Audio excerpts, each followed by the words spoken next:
go. This documentary is about Harriet Tubman. In 1826, somewhere on a plantation in Maryland, a girl child was born. She was not born to live a life like you and I. She was born into slavery. This means that when she was old enough to work, she was given hard, tiresome work to do, without pay. But Harriet was a very intelligent young woman, and she believed that she was meant to be free. She knew that all of her relatives and her friends who were slaves were also meant to be free. So one day, she escaped from her master and made it all the way to New York. She had thought in her heart that she had to be free, and that she would be free. In her own words, she explained her first taste of liberty. She says, "I was free, and I couldn't believe it. There was such a glory all around, and the sun was shining through the trees, and on the hilltops, I was free." She was strong as a man, brave as a lion, and as cunning as a fox.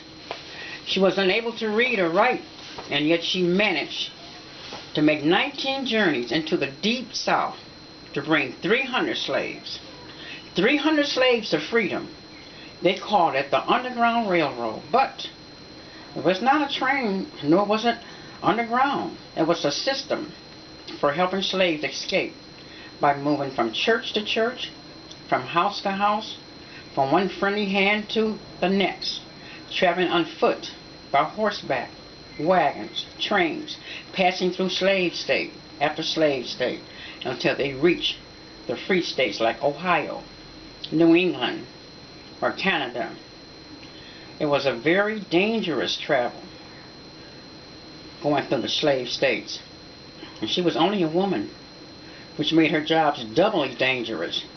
She could have lost her own freedom, or even lost her life.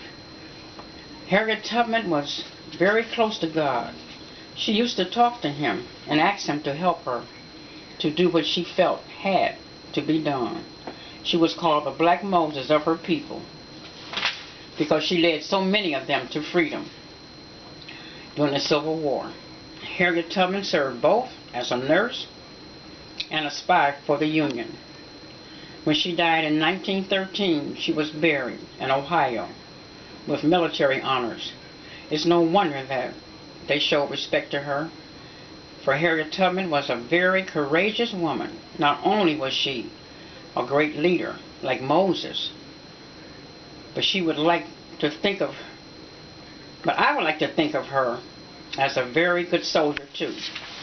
And here's a poem called A Brave Soldier by Rosa Edwards.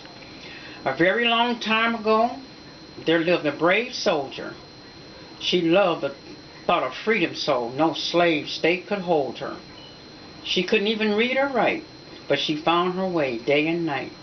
She was the Black Moses of her race. She knew slavery was a bad disgrace.